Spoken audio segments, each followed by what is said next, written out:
তোড়া ইউনিয়নের তেতাসকাঠি গ্রামটি যারা চেনেন, সেখানে আমার জন্মগ্রহণ। ওই কোলা থেকে ছোট্টবেলায় 9-10 থেকে শুরু করে অনার্সের আগ পর্যন্ত প্রতি বছর এখানে আমরা এসেছি। একটি মেলা হয়, সেই মেলায় মানুষজন হয়, আমরা আমাদের তারুণ্যের কারণে দোকানে কেনাকাটা সহ এইখানে আমরা উপস্থিত হই। তো সেই জাতীয় একটি জায়গা, এই জায়গায় আজকে যে সমস্ত মা বোনরা এবং ভাইয়েরা উপস্থিত হয়েছে, আমরা বিশ্বাস করি, আমরা মনে প্রাণে বিশ্বাস করি, ধর্ম যার যার, রাষ্ট্র সবার। আমাদের নেতা এদেশের স্বাধীনতার ঘোষক শহীদ রাষ্ট্রপতি জিয়াউর রহমান রাজনৈতিক বক্তৃতা দেবেন।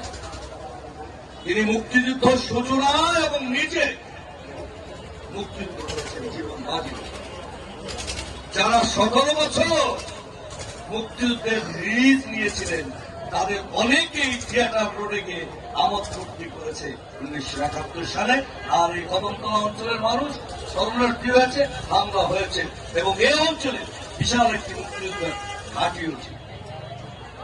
প্রিয় ভাইরা, প্রিয় বোন, আজকে আমরা ক্ষমতায় নই, কিন্তু আমাদের সন্তানরা একটি বাসযোগ্য বাংলাদেশ গড়া আমাদের স্বপ্ন দেখিয়েছে।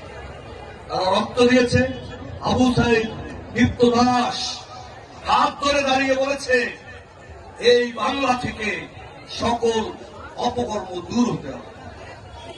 দীপ্ত দাস অথবা নির্মল, তারা একসাথে দাঁড়িয়ে বলেছে, আমরা বাংলাদেশের অনাচার চাই। এই কারণেই তো 2000 শহীদ হয়েছে অনাচার অবিচারের বিরুদ্ধে। আর 17 বছর আমরা জেল খেটেছি, লড়াই করেছি, আর আমাদের সন্তানরা বাসযোগ্য বাংলাদেশ করেছে। এ বাংলাদেশ কোন দুর্বৃত্তের হতে পারে না।